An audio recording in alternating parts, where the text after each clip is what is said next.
Bom, Aristóteles afirmava algo que era muito polêmico, ainda é muito polêmico hoje em dia. Ele dizia que a fêmea é criada quando o curso da natureza que produziria o macho de alguma forma falha.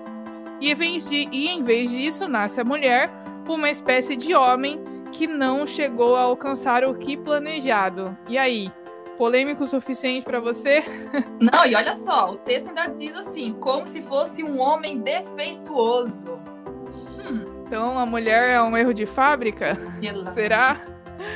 Bom, vamos descobrir hoje, ou melhor, nesse vídeo, no terceiro vídeo aqui do nosso clube de leitura, sobre o livro que estamos lendo, que tem o nome O que Deus diz sobre as mulheres, feminilidade e feminismo. Se você chegou até aqui, muito bem-vindo ao canal Confissões de Crente. Esse aqui é o quadro do Clube de Leitura, em que eu e minha amiga Luciara estamos aqui conversando sobre os estudos que estamos fazendo sobre esse tema e esse livro. Tudo bem, Lu? Oi, tudo ótimo. E você, Maura? Estou good, very good. Eu também. Então, estamos aqui para falar sobre as nossas perspectivas, sobre o que nós entendemos do texto, sobre as nossas críticas, o que esse texto tem agregado para a gente. É muito legal porque a gente tem se sentido estimulada e esse livro também serve como uma provocação, por mais que nós não concordemos com tudo que está escrito aqui, ainda assim ele serve como uma provocação para que a gente possa ir além do que apenas ler, que a gente possa ir estudar, tá certo? Então já temos aí o primeiro vídeo, que é do capítulo 1 ao 3, o segundo vídeo, que é do capítulo 4 ao 6, e vamos então falar hoje, nesse vídeo, o capítulo 7, 8 e 9. Lembrando que se você quer de alguma forma ler esse livro, voltar nos outros vídeos, ou também acompanhar com a gente, na descrição tem o link para você poder comprar o livro. Se você comprar especificamente por esse link, você ajuda o canal, tá bom? Para a gente continuar fazendo esses vídeos aí, se dedicando para fazer esses conteúdos. Mas, Luciara Novaes, diga. Tell me, please. Vamos começar pelo princípio, ok? Ela já começa aqui o capítulo 7 fazendo umas reflexões muito interessantes sobre o corpo feminino, que eu vou reconhecer aqui, que eu achei meio estranho, mas que foi interessante. O que você achou? Olha, são perguntas, foram afirmações, na verdade, e na descrição também, ela até comentou sobre mulheres que traziam questionamentos para ela sobre algumas coisas que aconteciam no decorrer da vida das mulheres, como, por exemplo, a quantidade de dor que a mulher passa todo mês, tem TPM, tem menstruação, tem dor, aí quando engravida tem o parto, depois tem o parto, a amamentação, aí depois tem a menopausa, fora todas as outras dores que a mulher vive, de expectativas de engravidar, não engravidar, bem, é um complexo de questionamentos aí no meio, em que né, ela Lu, colocou... se a gente for, assim, olhar friamente para tudo que acontece com a mulher ao longo da vida do ciclo reprodutivo, a gente até chega à conclusão de que a gente foi pensada para procriar, né? Sim, então esse era porque o nosso corpo se transforma em função dessa possibilidade ou não todo mês. Fora a questão da durabilidade, do tempo de procriação, que tem essa pressão que a mulher tem aquela janela de fertilidade, que fora esse período vai ter muita dificuldade. Então ela relata de mulheres que estão tentando engravidar, mulheres que não querem ter filhos e engravidam, mulheres que querem adotar, e mulheres que não querem ter filhos, mas sofrem todo mês esse impacto da menstruação e a lembrança de que tem um sistema reprodutor, mas ela não quer isso. Então são vários questionamentos colocados ali, e aí ela coloca uma frase que até eu me peguei: quem nunca reclamou do seu corpo feminino, né? Tipo, gente, o que a gente faz todo dia. Todo mês, pelo menos, você tá com aquela dor ali, você fala assim, caramba, por que eu tô sentindo essa dor de cólica? Então, assim, você fala assim, por que eu não nasci homem? Com certeza, muitas mulheres já pensaram nisso em algum momento da vida, né? Tipo assim, a gente passa metade do mês, se a gente for pensar, né, Desculpa, gente, eu sou bióloga, eu não tenho como pensar nesses aspectos, é mais forte que eu, mas se a gente analisar o funcionamento do corpo da mulher, a gente tem basicamente uma semana de paz.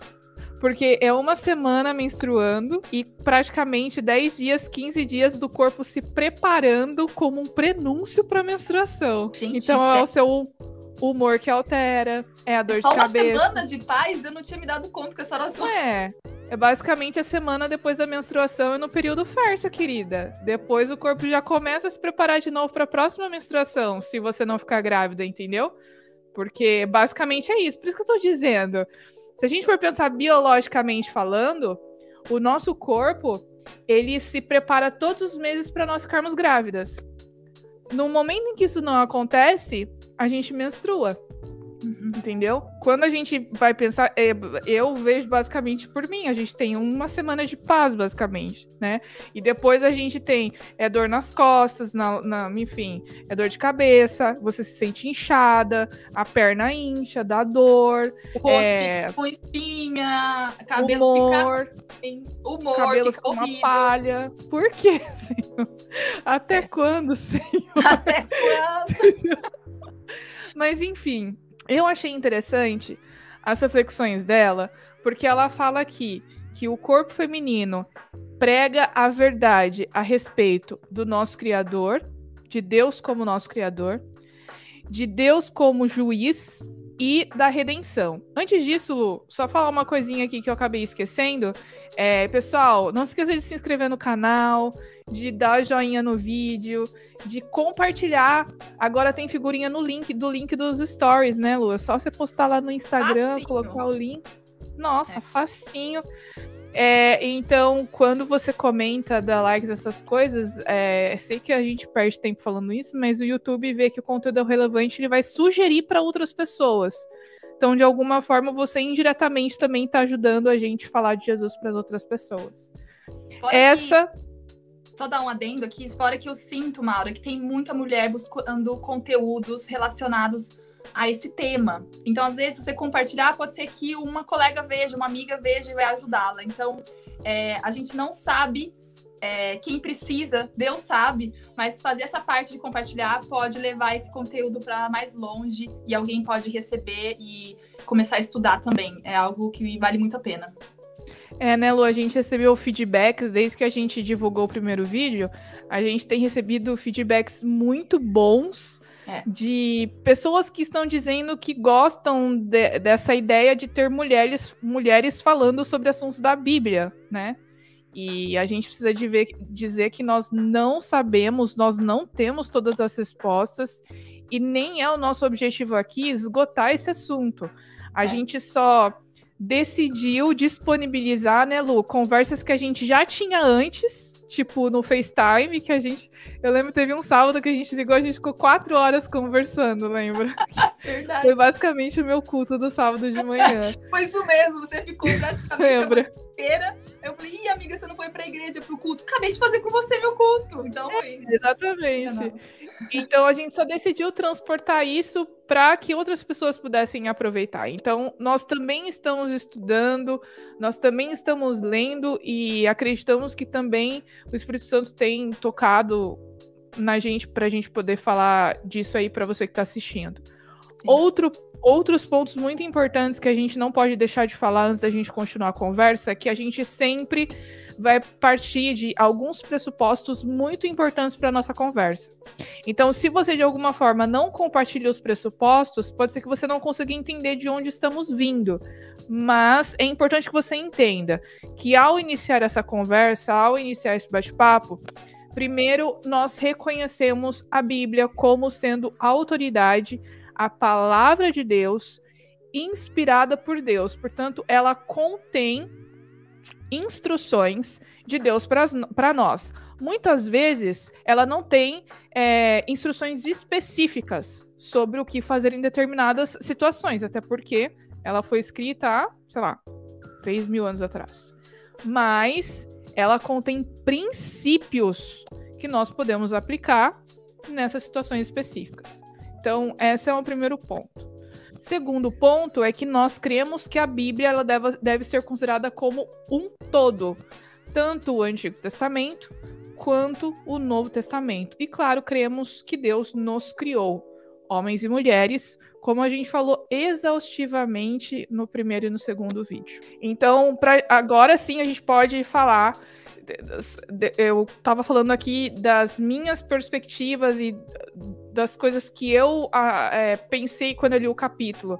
Por que eu tô falando estranho? Porque quando eu vi ela comparando o corpo da mulher com esses aspectos, eu falei, oxe, essa mulher que reflexão que ela tá fazendo. Entendeu? Só que depois eu achei interessante, porque eu nunca tinha visto essa perspectiva, né?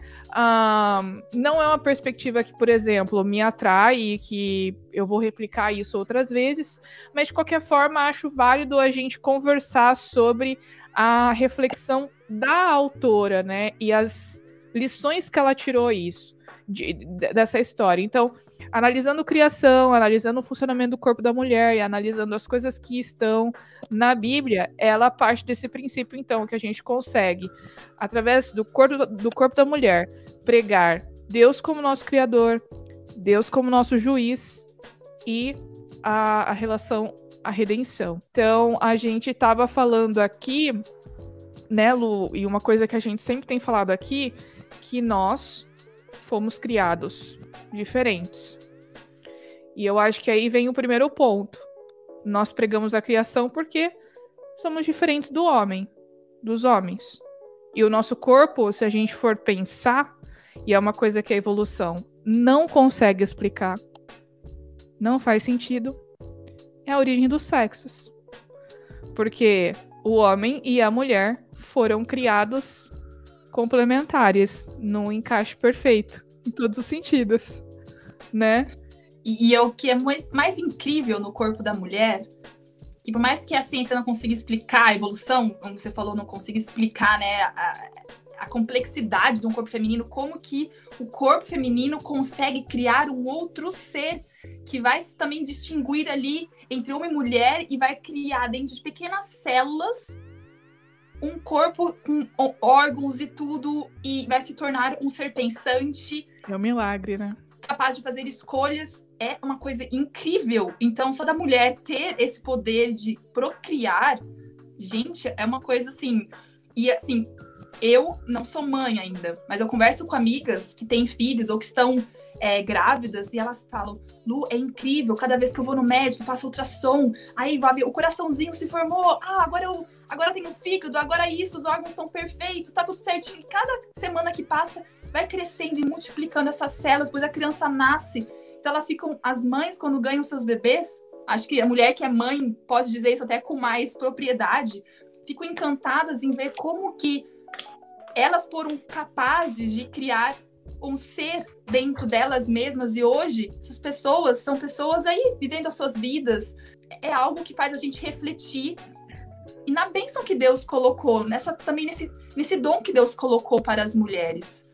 Então, uma coisa que o livro também me fez pensar muito é que, infelizmente, por muitos séculos, e você começou com uma frase bem polêmica do filósofo grego Aristóteles, falando que a mulher foi um defeito de fábrica. Basicamente. Era para ser um homem, se tornou um defeito aí quando parou no contexto mulher de ser. Só que, pensa, esse era um homem super importante na época. E ele fala uma coisa dessa, o que acontece com o valor da mulher perante uma sociedade? Fica totalmente desvalorizada a mulher. É como se fosse um erro. E aí, depois, em outras culturas, por exemplo, como cultura grega, as mulheres, elas tinham uma conotação sexual muito forte. Tinha as deusas gregas, né? Então, a deusa grega Afrodite. E também tem a deusa romana, Vênus, que eram mulheres poderosas para a fertilidade. Então, eu fiquei pensando, Satanás, ele quis realmente desvalorizar ou valorizar demais o contexto de mulher dentro do contexto assim, do planeta Terra. Porque se você valoriza demais o corpo e as virtudes que a mulher tem da fertilidade, aparece uma deusa da fertilidade. Aí vem um grego que desvaloriza a mulher. E esse não era o plano de Deus. Como você mesmo falou no texto, que também me chamou muita atenção, a autora, ela fala que... Como que é que você falou? Que Deus, ele vem... Como que é que você falou? Em 3 pontos. Assim, o corpo feminino, ele prega a verdade a respeito de Deus Criador e o juiz e na redenção. E redenção, exato.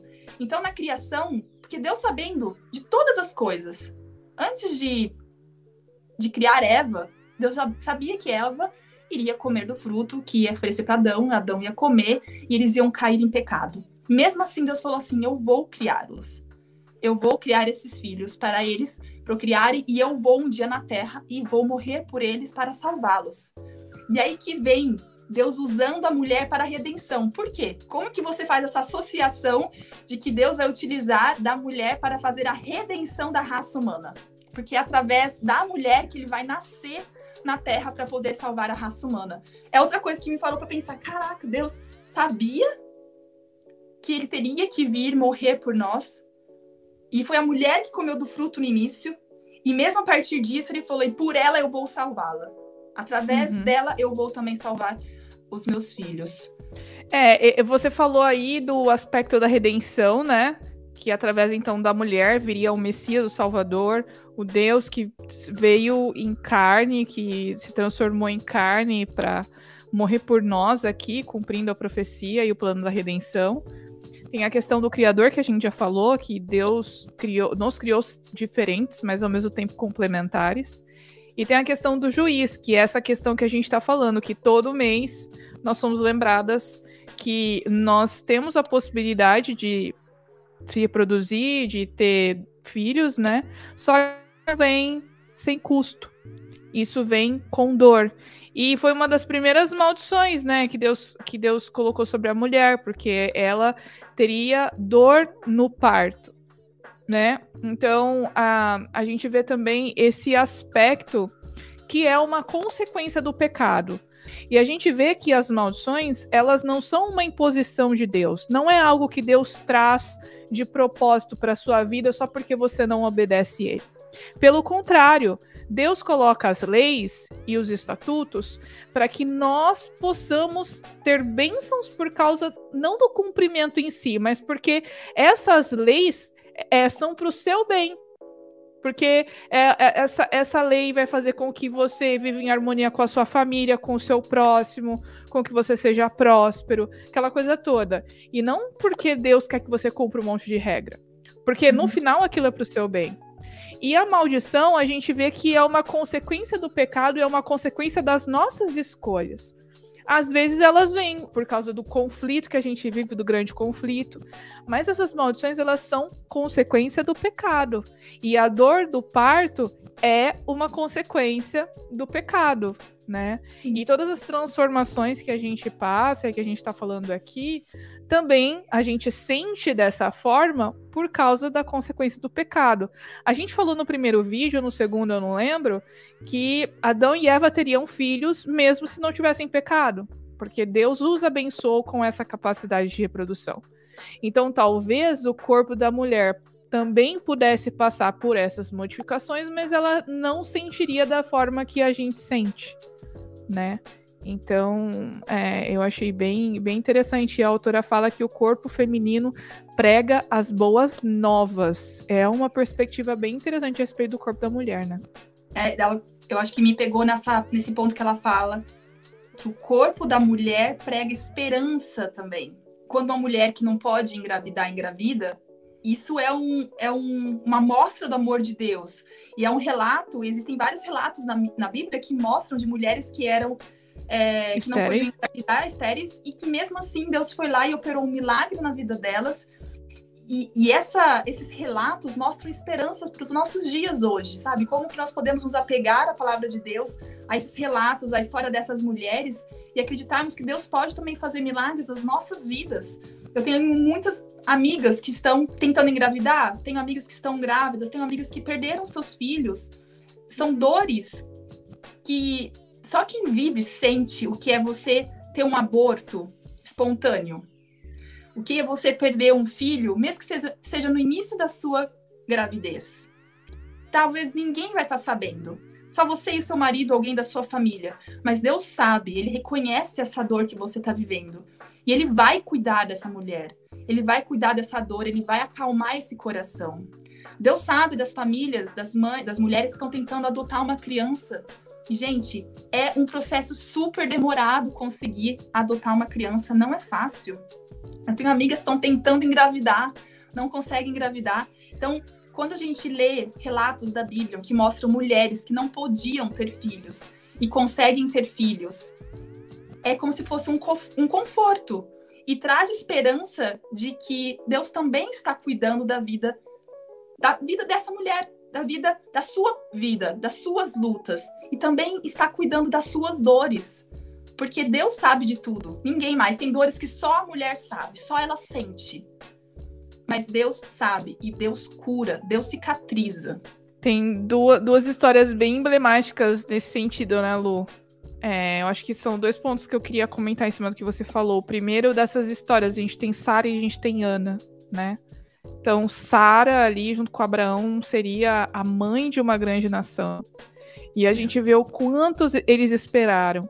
E a gente vê que Deus cumpriu a promessa que ele havia feito, né? Então, se ele cumpriu essa promessa para Sara, por que ele não cumpriria as promessas que ele fez para nós? Eu acho que isso é uma coisa importante. Outra coisa é em relação ao aborto, eu acho que a gente pode aproveitar a oportunidade não para a gente se estender e fazer desse vídeo o tema central, mas de dizer que o aborto espontâneo, ele acontece, infelizmente, por uma série de motivos, mas não é só porque Deus te deu esse corpo que você pode fazer o que você bem entender com o seu corpo. Lembrando que Paulo fala que esse corpo não é nosso. Não me pertence, né? Exatamente. Portanto, não é meu corpo, minhas regras. Você aceita Jesus como seu salvador.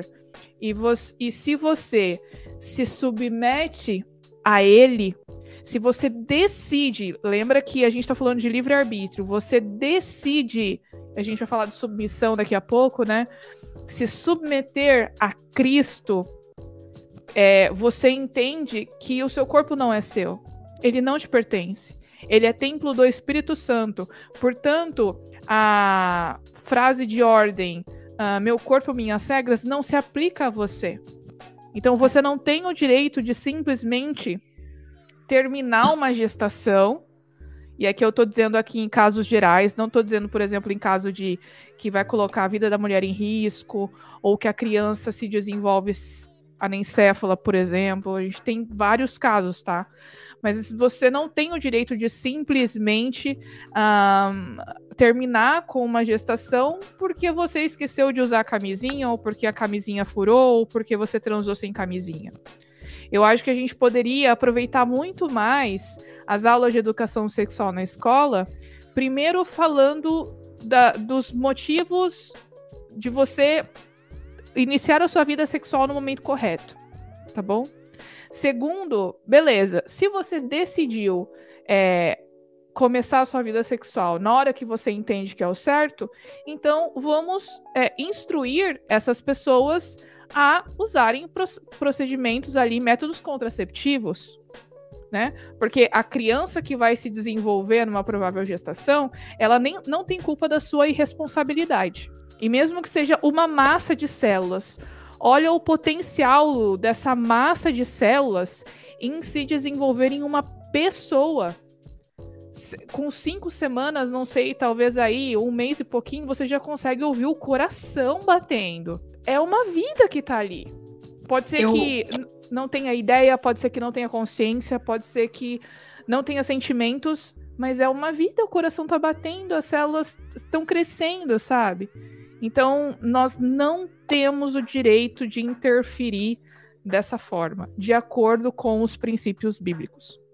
Só complementando tudo isso que você está falando, que eu concordo plenamente, eu fiz obstetrícia quando me formei como enfermeira, e era uma área, eu atuei por alguns anos como enfermeira, hoje não atuo mais, mas na época eu lembro que eu me apaixonei por essa área de de obstetrícia, de gestação, e eu queria trabalhar diretamente com RN, com criança recém-nascida. E eu lembro, em uma da aula, eu lembro claramente a professora explicando esse momento do desenvolvimento do processo celular, né, da multiplicação celular até a concepção. E aí teve uma pessoa que fez uma pergunta na sala: professora, quando que começa a vida? Em que momento que o espermatozoide, o óvulo se fecundaram, e ele tá ali no útero, tá se nidando, né? O processo de nidar é o verbo que nidação. Exato, ele tem que nidar no útero para começar ali a desenvolver troca celular e a formação da placenta e tudo mais. Então, em que momento começa a se dizer que já tem vida e que se acontecesse um aborto, né, estaria matando uma vida? E, bem, ali foi uma discussão acalorada, porque... É porque é mais filosófica, né, Lu? Essa discussão. Ela não é nem tanto científica. Ela é filosófica, ou seja, a partir de que momento eu considero que já é uma vida, né? Só que então você fala assim, a partir de 5 semanas, cientificamente já tem coração, e, ok, já tem coração, mas já tinha outras coisas antes. Então... as células, a multiplicação celular, ela acontece antes mesmo daquele embriãozinho nidar no útero. Quando o espermatozoide, o óvulo já se fecunda, já tem multiplicação celular. Então, aquilo já é vida? Não, é vida só depois da nidação. Não, é vida só depois do coração. Tem gente que fala que é vida só depois que nasce. Então, existe hoje em dia... várias correntes, né? Várias correntes falando do que é isso, do que é vida e o que não é. O ponto é que... Aí a gente entra na questão um pouco até do feminismo, que eu e a Maura, a gente conversava um pouco sobre isso, que era uma das coisas que é contra o cristianismo. Uma das bandeiras fortes do feminismo é o meu corpo, minhas regras. Então, uma das bandeiras fortes é do aborto. Como que eu, cristã, que eu defendo o direito à vida, vou compactuar com isso? Então, tem algumas coisas que a gente também foi se enxergando que não é compatível algumas bandeiras com o cristianismo, com uma mulher cristã, porque eu não posso defender esse tipo de pilar, sendo que, para mim, a vida foi dada por Deus. É lógico, como a Maura falou, tem suas exceções, tem suas situações diferenciadas que podem pôr a vida da mulher em risco, que são assuntos completamente complexos também de se discutir, já vai entrar aqui no mérito da questão, mas de forma geral, como ela falou, uma questão irresponsável da mulher, foi lá, transou, engravidou, então agora eu vou abortar, é complicado defender esse tipo de atitude.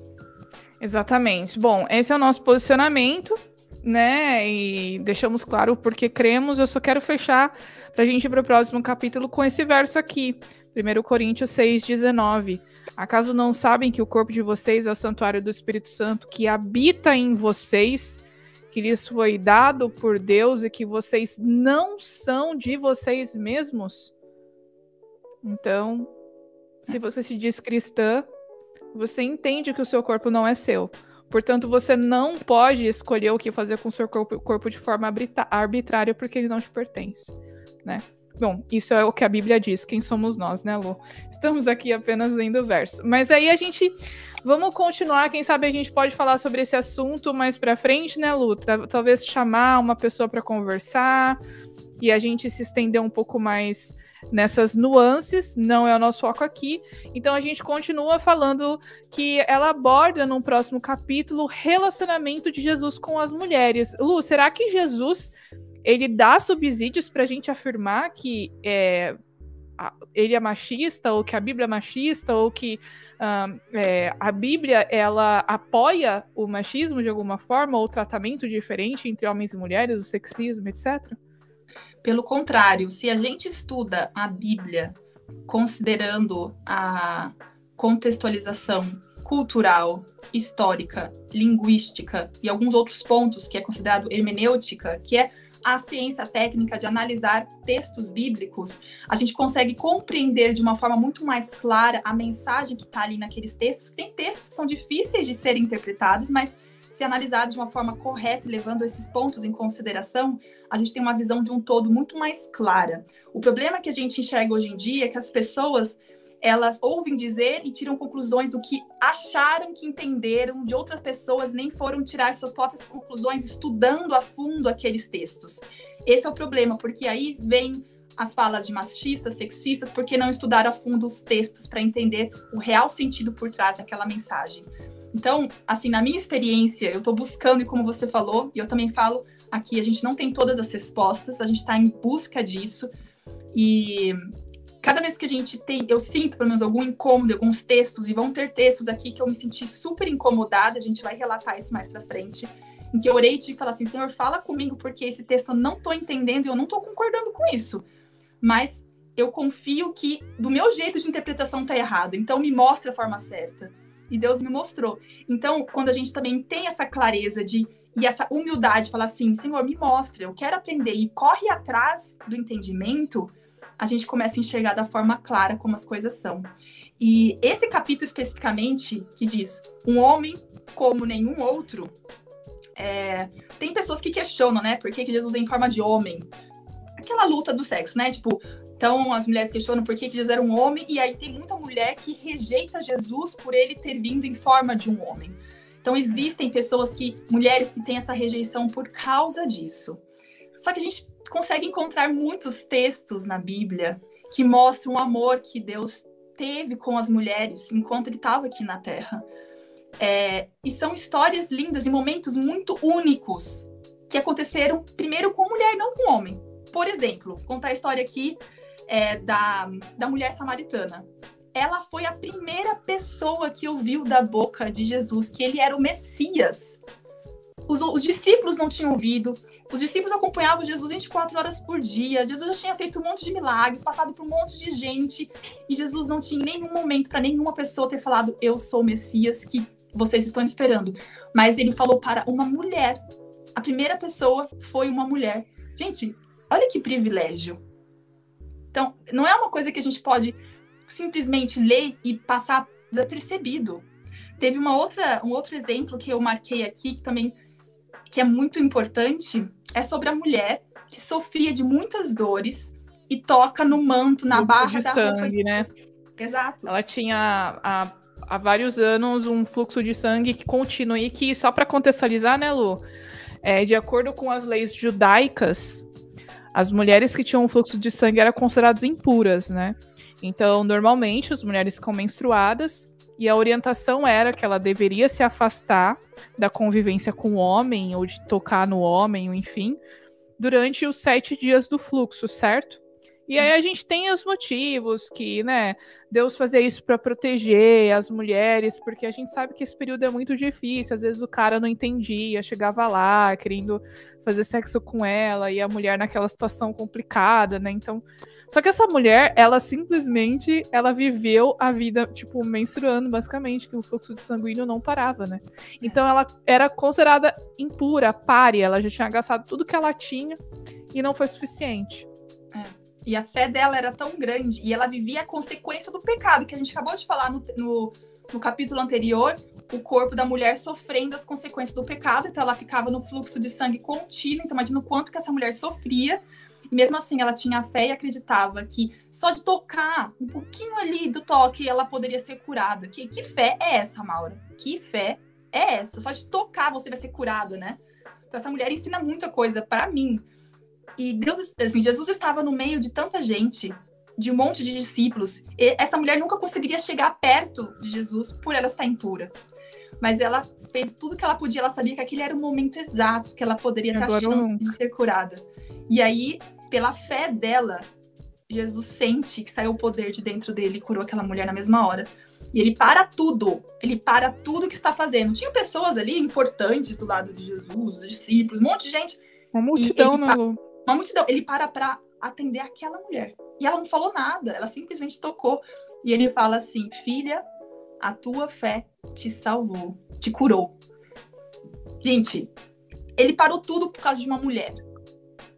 Ele disse por uma mulher que ele era o Messias, antes de qualquer outra pessoa.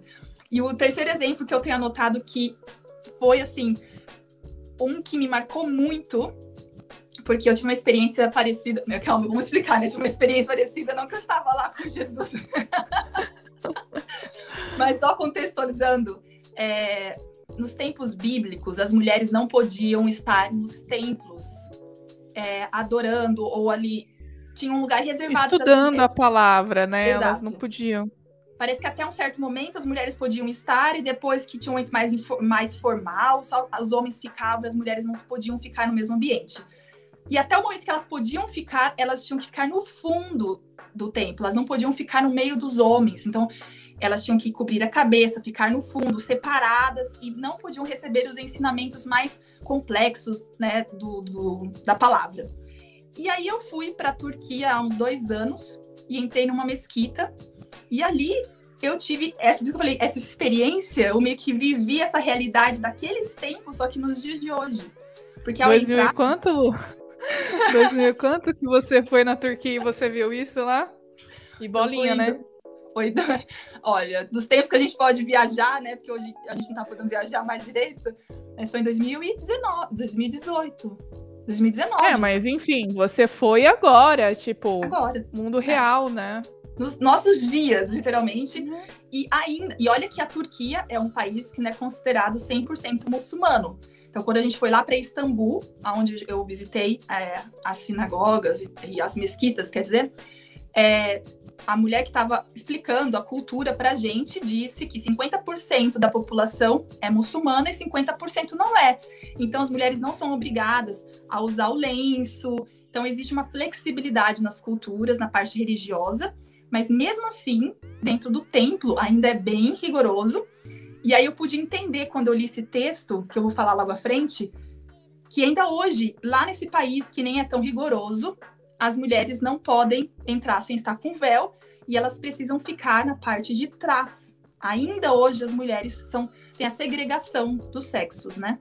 E aí quando eu li o texto que fala tá em Lucas, capítulo 10, verso 38 e 39, fala que Jesus estava ali pregando e falando, e Maria estava ali sentada no meio de todos, homens, pessoas normais, e ela, uma mulher, ouvindo Jesus no meio das outras pessoas.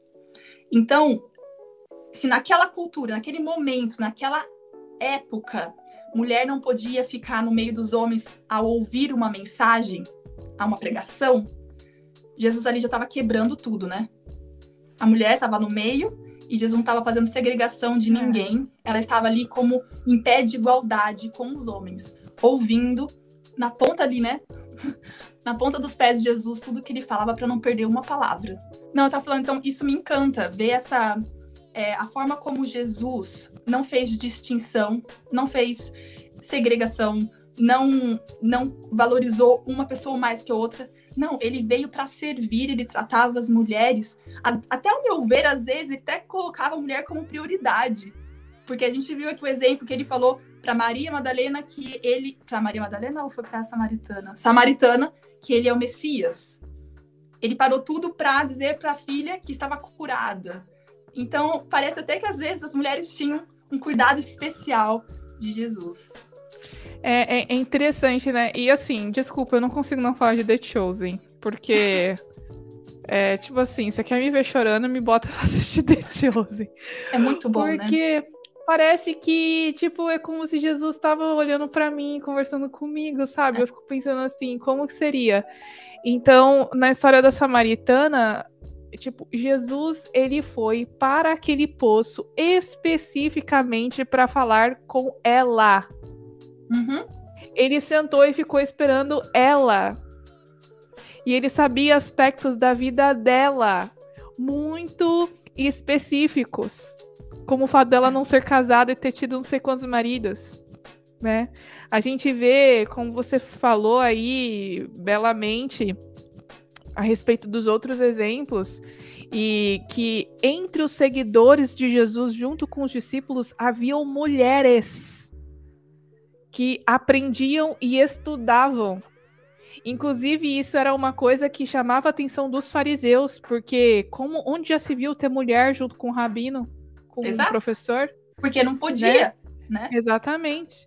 Então, tem até uma situação lá em que eles querem provar que Jesus curou no sábado e a testemunha era mulher, tipo assim, mas você tem uma testemunha mulher, como assim? Tipo, entendeu? Então, a gente vê que realmente Jesus tratava iguais e até em alguns momentos dando uma atenção especial, porque ele sabia a necessidade daquela pessoa especial. E com certeza ele queria deixar recados para nós. Sem dúvidas, sem dúvidas. E aí, Lu, a gente já passa para o próximo capítulo, mas que antes, é o capítulo... Sim, só para finalizar, porque o último exemplo que eu tinha aqui, para mim é sensacional. Gente, qual foi a primeira pessoa que apareceu para Jesus quando ele ressuscitou? Lógico, Maria Madalena. Maria Madalena foi a primeira pessoa com que Jesus falou. Então, assim, é mais um exemplo de como Deus valoriza as mulheres. Isso está registrado em Marcos 16:9. Jesus nos mostra como Deus olha para as mulheres, Deus valoriza as mulheres. E existem relatos na Bíblia que a gente vê claramente o amor dele pelas mulheres. Não existe essa questão de sexista, de machista. Não tem como. Quando a gente analisa esses versos, fica muito claro que nós somos a joia preciosa para Jesus, sabe? Que existe um cuidado especial. Eu fico até imaginando, sabe? Eu acho que os dois deviam ser bem amigos. Tipo assim, sabe? Porque aí o anjo aparece e fala assim, Maria, fica tranquila. Ele ressuscitou. Vai lá e fala pros outros, né? Então fica calma. Ninguém roubou o corpo dele. Ele ressuscitou. E aí, quando ela volta, né? Eles não dão muita moral pro relato dela. Aí que Pedro vai lá conferir. Então, é bem interessante mesmo ver esse relacionamento especial que Jesus tinha com as mulheres, né? Agora, Lu, uma coisa que eu queria citar, então, antes da gente passar pro próximo capítulo, que é a mulheres e o casamento, ou seja, qual é o papel da mulher no lar, no casamento. E eu queria falar uma coisa que a gente não pode cometer ao olhar essas histórias, que é algo chamado de anacronismo, né? O que é anacronismo? Eu peguei aqui uma definição. É um erro cronológico expressado na falta de alinhamento, consonância ou correspondência com uma época. Ocorre quando pessoas, eventos, palavras, objetos, costumes, sentimentos, pensamentos ou outras coisas que pertencem a uma determinada época são erroneamente retratadas noutra época. Então, o que a gente não pode fazer em relação a determinadas histórias e relatos bíblicos é interpretá-los com um anacronismo. Ou seja, a gente vê um verso, né? Em especial, como você está falando em relação à hermenêutica que você falou, que é essa questão de interpretar e etc. Você vê um verso, e aí você tira aquele verso do contexto e faz todo um discurso em cima desse verso para falar que a Bíblia é machista.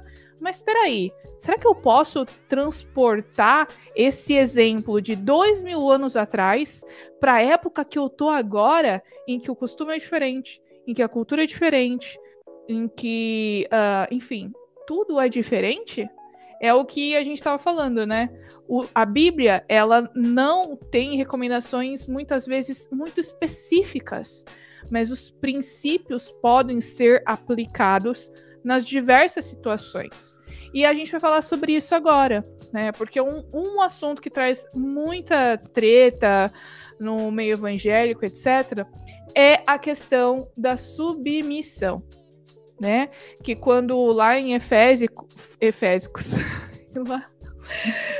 lá em Efésios, no capítulo 5, inclusive, se você que está com a sua Bíblia quiser acompanhar com a gente, Efésios no capítulo 5, no verso 22 e até o verso 24, eu vou ler aqui para a gente poder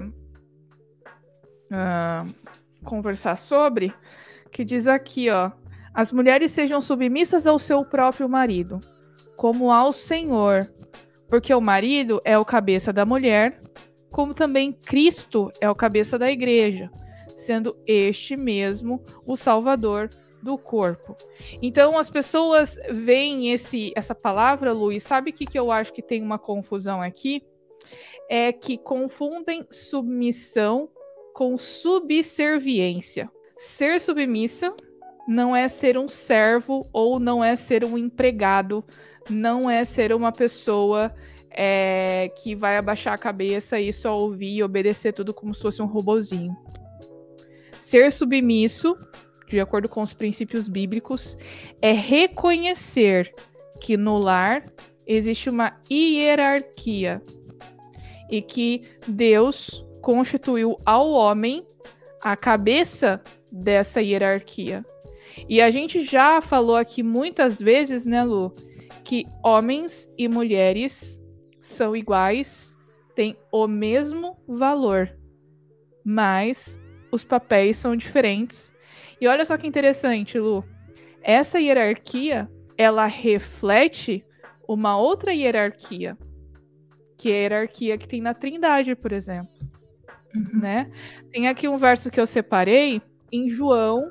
Se você quiser conferir aí, confira. Lembra que a gente falou no outro vídeo para você acompanhar os nossos vídeos com a Bíblia aberta. Então, aqui em João, no capítulo 6, no verso 38, olha só o que diz. Porque eu desci do céu não para fazer a minha própria vontade, e sim a vontade daquele que me enviou.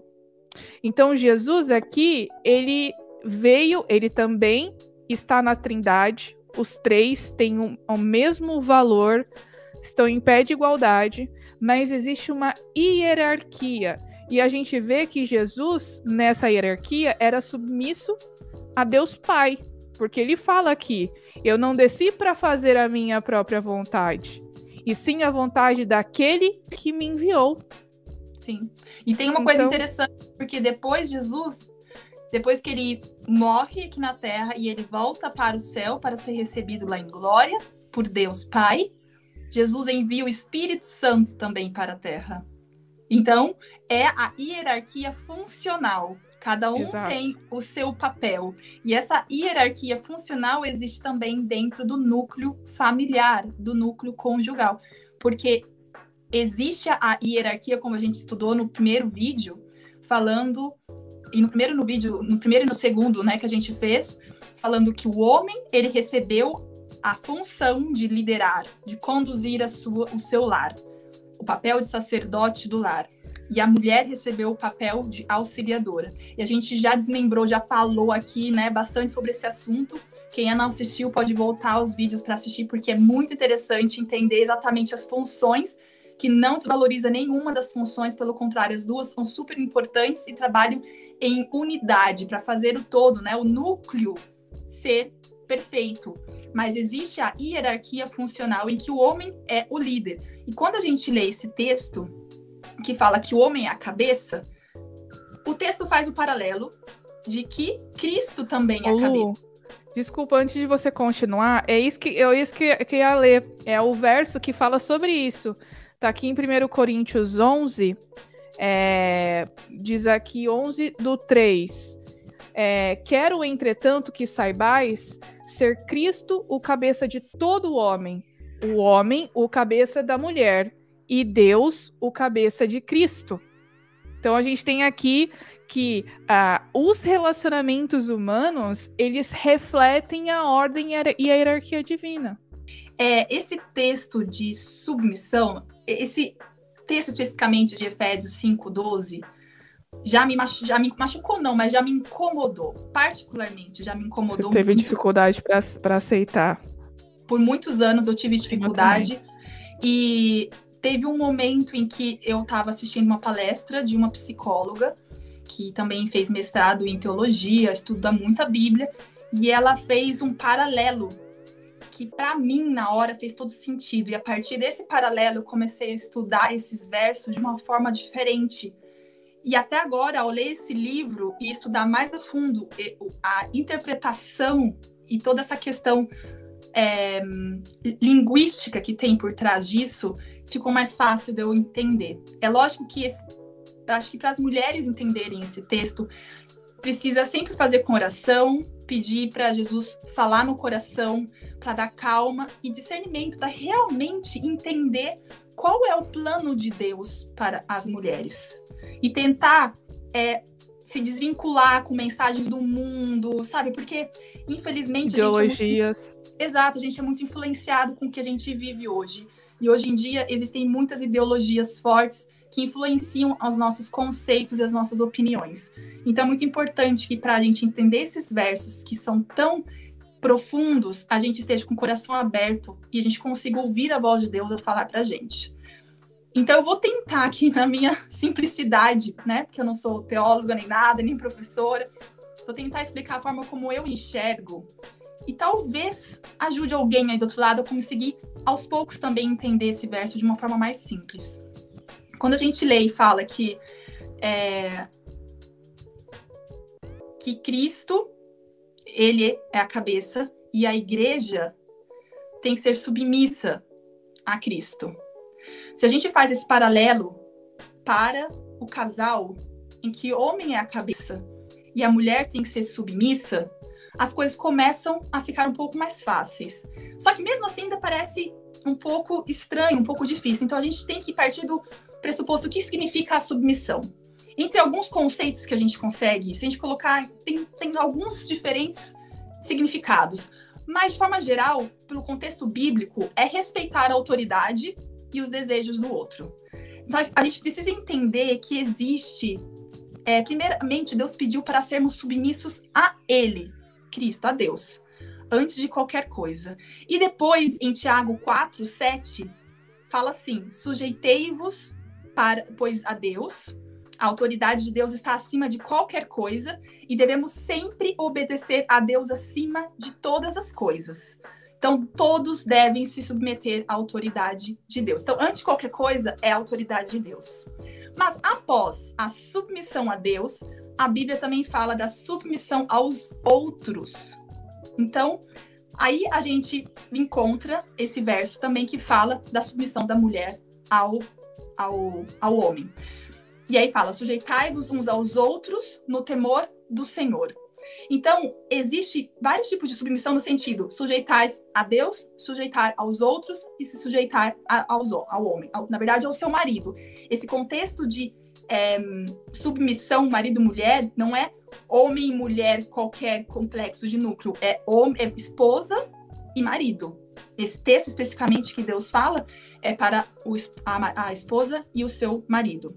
Então, você está falando aí que tem três tipos de relacionamento. Então você tem homens e mulheres, no questão da submissão, homens e mulheres, filhos e pais, que Paulo também deixa instruções isso, e servos e senhores, né? Uhum. Então, nesses contextos aí. Sim. E aí, quando a gente lê Filipenses 2, de 3-4, diz: não façais por contenda ou por vanglória, mas por humildade. Cada um considere os outros superiores a si mesmo. Não a gente, cada um para o que é propriamente seu, mas cada qual para o que também é dos outros. Então, resumo, esse texto fala para o quê? Para você valorizar o próximo antes de você mesmo.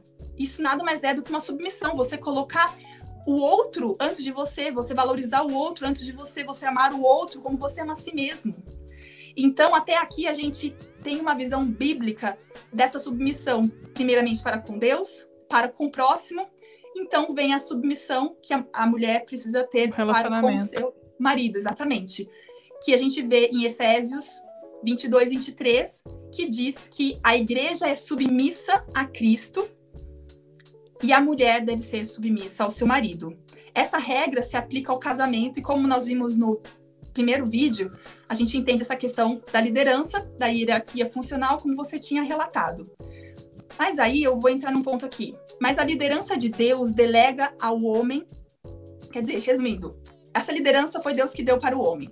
Então, se a gente já aceitou, já entendeu isso, que eu acredito que já estamos evoluindo nesse assunto, claro. Já ficou claro, né? Só que aqui em Mateus 23:10-12 fala: o verdadeiro líder é um servo e não um ditador.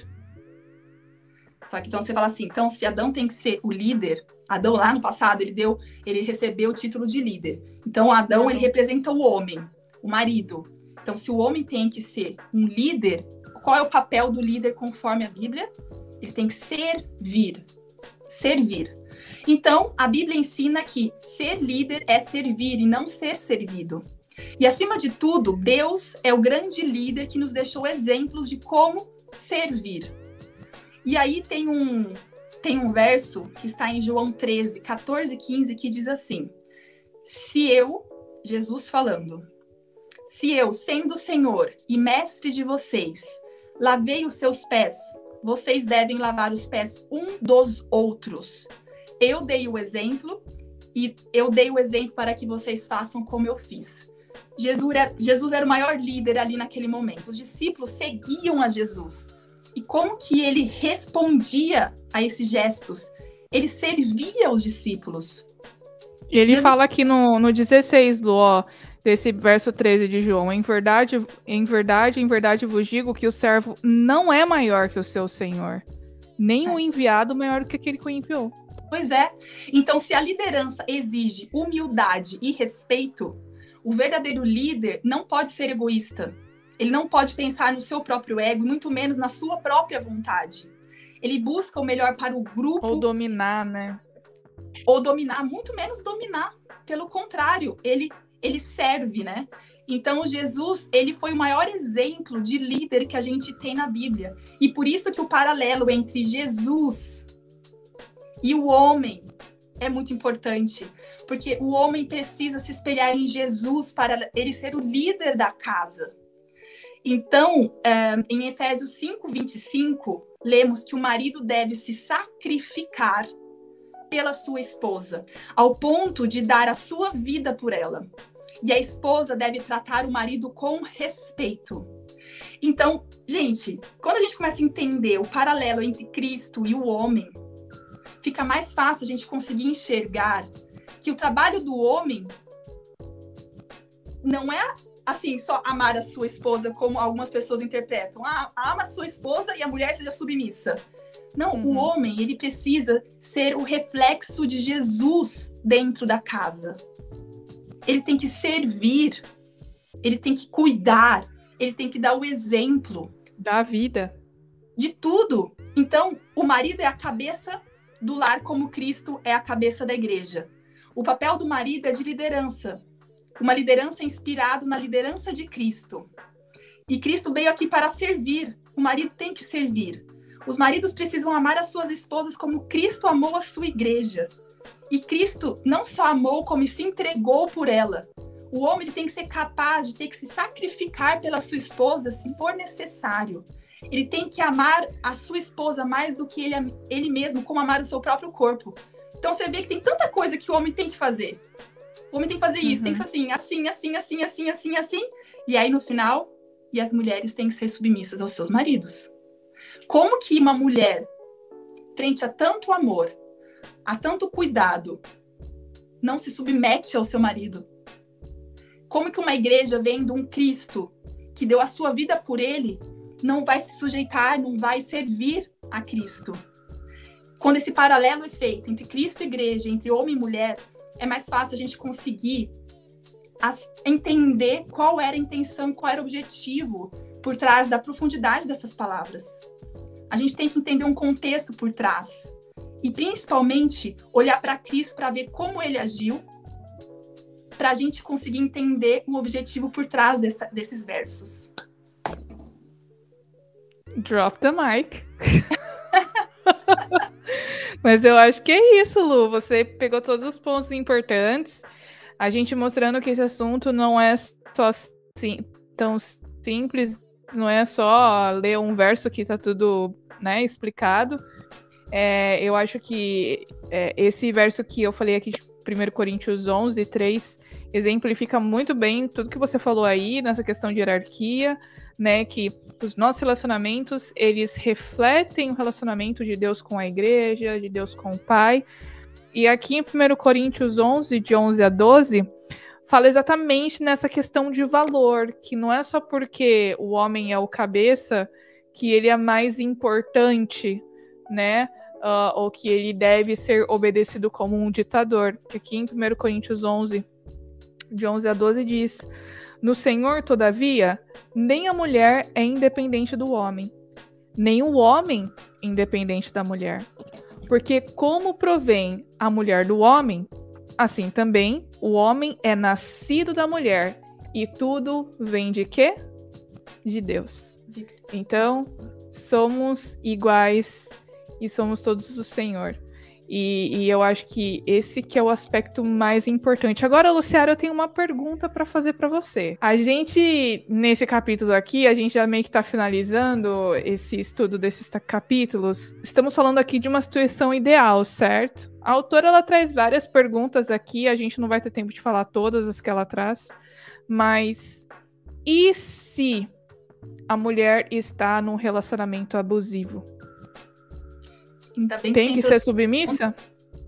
Ainda bem que você entrou nesse ponto. Era o próximo assunto que eu queria também focar, porque a submissão ela não pode ser a qualquer custo. Então, submeter-se, como o Senhor falou, né? Se o marido pedir para a sua esposa fazer alguma coisa que desagrada aos mandamentos de Deus, às orientações divinas, ao que Deus deixou para o casal, a mulher primeiramente obedecerá a Deus antes de qualquer coisa e não ao seu marido. Em uma situação de que o marido está abusando dessa liderança que ele tem, que se ele está refletindo o exemplo que Jesus deixou aqui na Terra, isso não aconteceria.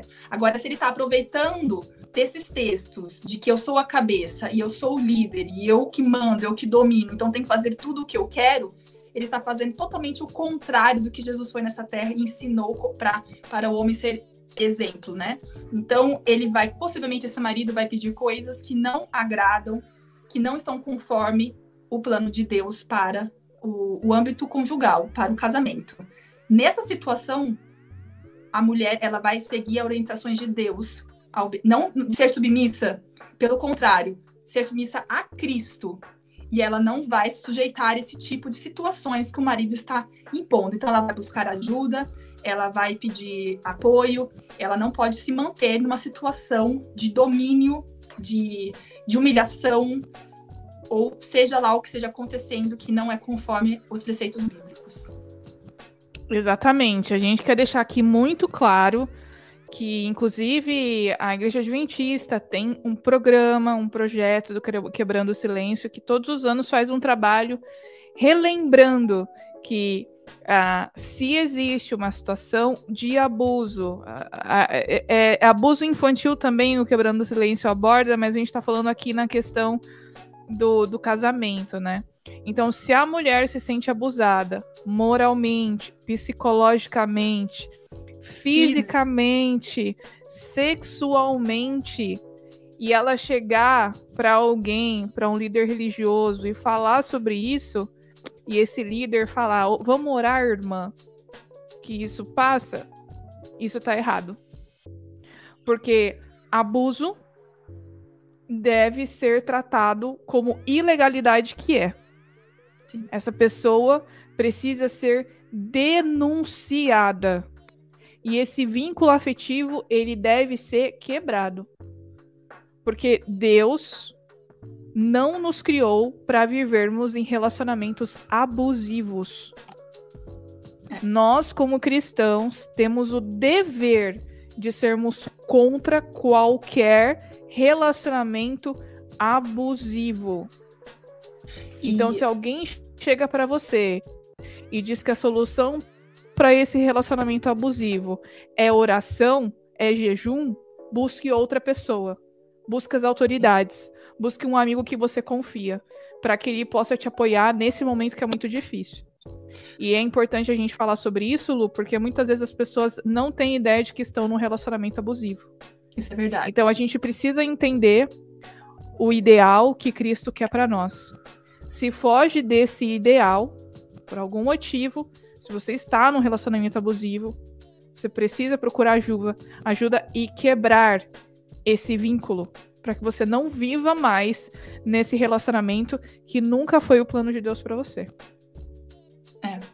E só para enfatizar novamente aqui, a gente já estudou nos outros vídeos anteriores que Deus, né, criou leis para proteger as mulheres de situações de abuso. Ele não concorda, ele não permitia esse tipo de situação entre o povo de Deus, entre o povo selecionado.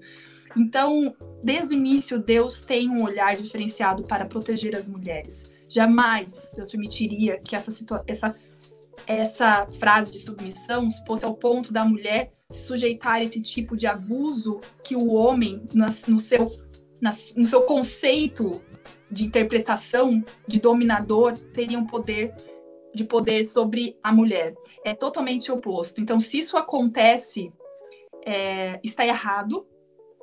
Não é esse o plano de Deus para a mulher, não é esse o plano de Deus para o casal, e esse relacionamento está sendo abusivo. Então, a mulher tem que procurar ajuda, e esse tipo de abuso tem que cessar. Então, é só para deixar bem claro aqui que Deus não compactua com esse tipo de situação em nenhum momento, e a gente tem deixado isso bem claro durante os vídeos, e isso é mais uma das situações em que algumas pessoas pegam para dizer porque que a Bíblia é machista e sexista. Mas aqui a gente pode quebrar esse argumento quando a gente interpreta da forma correta esse texto, e a gente também mostra que a mulher numa situação dessa, ela não tem que ficar quieta, ela não tem que se calar numa situação dessa em que existe um abuso físico, emocional, como você acabou de falar. Então, o ser submissa, como a gente lê no texto, só para deixar claro, ele vem para complementar um relacionamento de harmonia que existe no casamento. Quando o homem, ele reflete as ações que Cristo também teve na terra perante a sua igreja.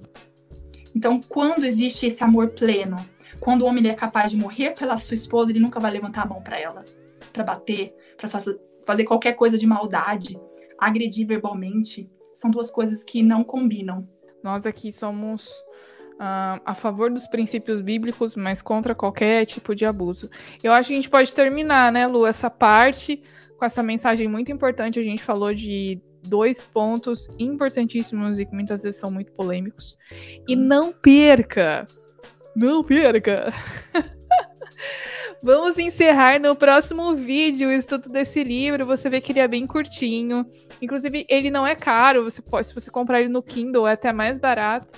E você pode ainda dar tempo de você comprar o livro, seja ele no Kindle ou físico, e ler e continuar com a gente esse estudo, que é bem legal. Não se esqueça que o link está na descrição.